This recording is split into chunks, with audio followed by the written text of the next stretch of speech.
une théorie qui est née en France et qui a tué en Nouvelle-Zélande. C'est-à-dire que, attention aux idées qui circulent à travers les frontières virtuelles et les frontières politiques, les frontières religieuses.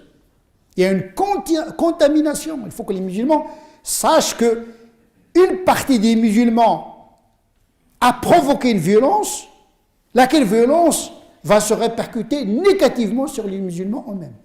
Le terrorisme aveugle, eh bien, il a dopé un retour à une identité occidentale imaginaire et imaginée, c'est-à-dire un christianisme fantasmé. Mais les musulmans ne se rendent pas compte. Ils vivent, ils mangent, ils boivent, alhamdoulilah, waklin sharbin, yakulun wa yatamatta'un. Ils ne se soucient de rien. Alors qu'on est dans un moment historiquement chargé. On est dans une histoire à tête d'épingle. Il y a un phénomène de désécularisation, un retour à une religion de manière barbare. L'islam, aujourd'hui, en Occident, il est en train de doper le christianisme. Moi, je me souviens, vers les années 70, on ne parlait même pas du christianisme à cette époque-là. Aujourd'hui, il y a un retour à un christianisme pas spirituel, pas fidèle au message de Jésus, mais un christianisme identitaire, comme beaucoup de musulmans s'accrochent à un islam identitaire, vide de spiritualité et de moralité.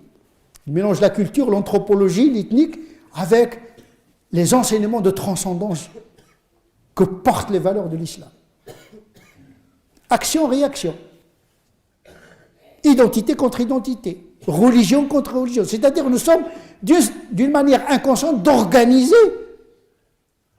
une potentielle guerre civile, sachant que la France, son histoire est pleine de guerres civiles.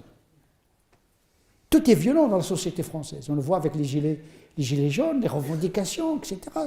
Ce n'est pas une société pacifiée. Sa laïcité a été construite dans le sang. D'abord, ça a commencé avec la guerre des religions entre les protestants et les catholiques, une guerre violente. Puis entre les catholiques et les laïcs. Et aujourd'hui, il y a un grand risque d'un conflit entre le catho-laïque d'une part et la communauté islamique d'autre part. Parce que la France a toujours été de France. Il faut éviter cette dualité de la France. Quelle est notre responsabilité communautaire et personnelle?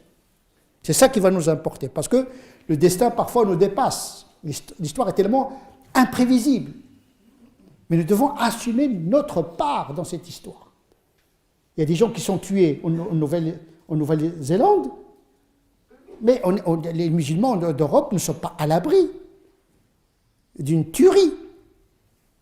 Avec la crise identitaire, la crise économique, la crise que traverse l'Europe, il y a une géopolitique, une géothéologie qui est en train de changer brutalement. Plus que jamais, nous vivons dans un moment de grande incertitude. Aujourd'hui, on mange, voilà, on fait la prière tranquille, mais demain, il n'est pas dit qu'on aura cette paix.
Brigitte, pas Macron, Bardot,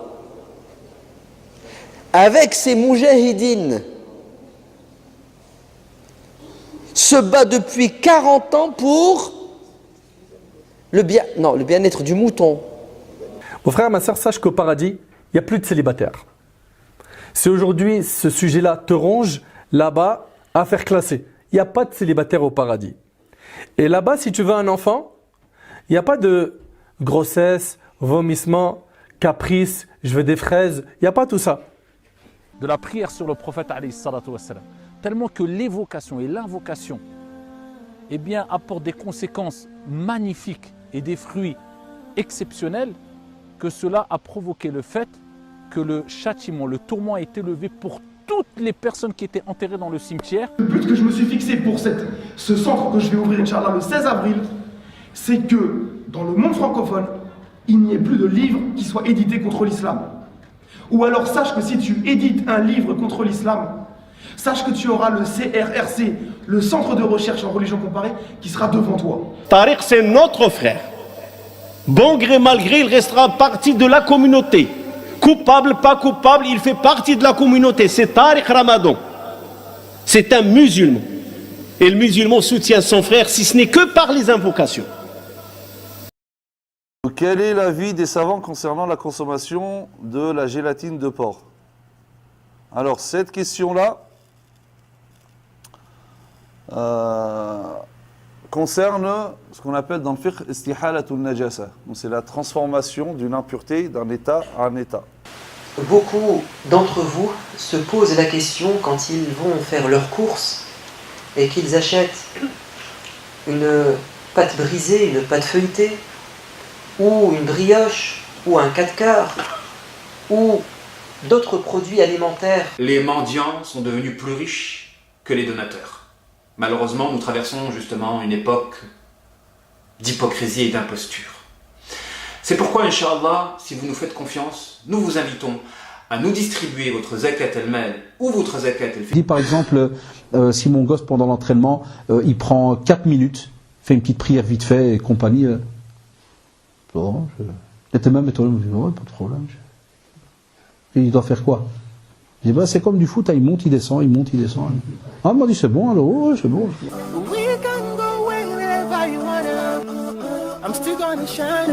Avec cet outil formidable qui est le point d'interrogation. Pourquoi tu penses comme ça? Pourquoi tu dis ça? Bon, un peu de réconfort. Marine? Alors? C'est tout, il n'y en a plus déjà? Bah, en fait, c'est trop bon, quoi. Ça glisse. Le hadith du prophète sallam qui a dit, il y a certes dans la ajwa, donc cette variété de dattes, d'Al-Aliya, donc c'est une région de Médine où il y a une palmeraie à Médine, beaucoup de dattes, une guérison ou un antidote si elle est mangée au début de la matinée. C'est un hadith rapporté par Muslim. C'est-à-dire, en fait, tout simplement, certaines de nos invocations qui ont été authentifiées, que pratiquement la majorité, voire tous les musulmans aujourd'hui appliquent et prononcent, en fait, ce ne sont pas des invocations islamiques, prophétiques, ce sont tout simplement des invocations juives. Je l'ai dit dans les colonnes d'un journal qui est français, je le citerai, le Nouvel Obs, que la France appliquait plus la charia que tous les autres pays musulmans. Et c'est ça. Là, vous y allez peut-être un peu fort quand même, non? Qu'est-ce que vous en pensez, vous? Alors, Dieu, installé sur son trône ou en dehors du trône? Dessus, en bas, comme... Donc elle me demande de lui répondre. Pourquoi Dieu promet des femmes vierges aux hommes au paradis, mais pas pour les femmes? Et si les femmes n'ont pas le droit de demander pour le passé sexuel des hommes, comment éviter de se marier avec quelqu'un de pas vierge? Donc, l'histoire de cette prostituée des enfants d'Israël qui a abreuvé un chien dans un désert. En fait, cette femme avait soif, elle s'est abreuvée, et quand elle est repartie, elle a croisé un chien qui pendait la langue. Et qu'est-ce qu'elle a fait? Elle a fait demi-tour avec ce chien, elle est descendue dans le puits, elle lui a ramené de l'eau, elle l'a abreuvé, et Dieu lui a pardonné ses péchés. Alors, la somme s'élève environ à 10 000 € pour l'année. Donc, c'est un appel au don spécifique de 10 000 €, Inch'Allah, barakallahu fikum. Ça va nous permettre de pouvoir donner cet argent à cette école. Une école, masha'Allah.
ونفخ في الصور فصعق من في السماوات ومن في الأرض إلا من شاء الله قل إن كانت لكم الدار الآخرة عند الله خالصة من دون الناس فتمنوا الموت إن كنتم صادقين تلك الدار الآخرة نجعلها للذين لا يريدون علوا في الأرض ولا فسادا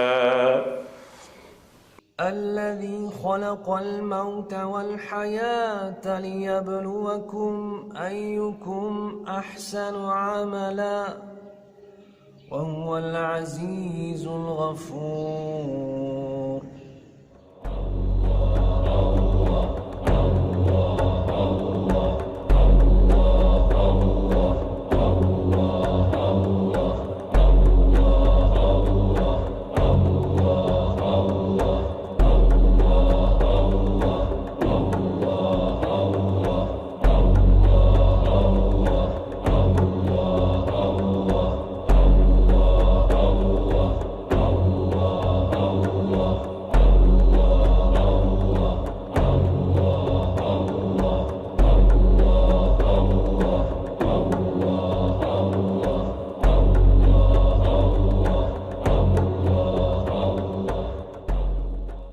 Rassurez-vous, c'est pas un tuto cuisine. Fortnite, bien sûr, je connais. Imam 2.0, je m'intéresse à l'environnement de nos jeunes. Cher Imam, je suis un jeune musulman qui essaie de se conformer aux préceptes de l'islam du mieux que je peux. Parfois, je joue à un jeu en ligne qui s'appelle Fortnite. C'est un jeu à la mode en ce moment. Est-ce interdit en islam? Eh bien, je vais essayer de te répondre, cher frère. Celui qui a éduqué son âme à faire salat al-tarawih pendant approximativement un mois après salat al-isha, surtout cette année ou ces années-là quand c'est en période d'été, c'est très tard, il arrivera beaucoup plus facilement, incha'Allah tabaraka wa ta'ala, en dehors du ramadan qu'avant le ramadan, en dehors du ramadan, à continuer à faire ne serait-ce que 2 rak'at après salat al-isha. Dieu dit, Ya ayyuhalladhina amanu, la tattakhidul yahuda wan nasara awliya. D'accord? Donc, je l'ai dit en arabe, c'est la parole de Dieu. Maintenant, qu'est-ce que je vais faire? Je vais traduire. C'est quoi la traduction? C'est une interprétation, c'est une compréhension. Hein? Je l'ai dit en arabe. Moi, j'ai compris ce que ça veut dire. Non. Je pense que ça veut dire ça. Oh, vous avez vu déjà? Calme-toi. Un peu de modestie. 3 personnages dans cet épisode de vie. 3 personnages qui, chacun d'entre eux, pourrait être chacun d'entre nous à une période de son existence. Un sahabi, Jalil, qui s'appelle Abu Dahdah, radiyallahu anhu. J'ai raconté l'histoire de Abu Bakr ibn Zuhr. Ce Abu Bakr ibn Zuhr était un médecin, était un poète, était un adib, un grand poète, un grand adib, un grand savant de la littérature arabe et un grand médecin. Et c'était une famille de ministres. Lui-même il était ministre, son père était ministre avant lui, etc. Donc c'est une lignée de personnalité dans le savoir et dans la société.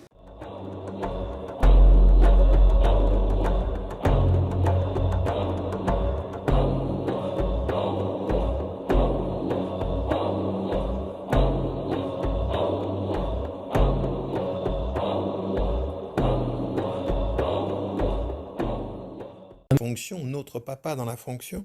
Donc savoir aussi sortir du regard de la fonctionnalité pour être dans le regard de l'être, de la présence. Simplement donner du sens à ce qui est avant de ne considérer le sens que par l'utilité.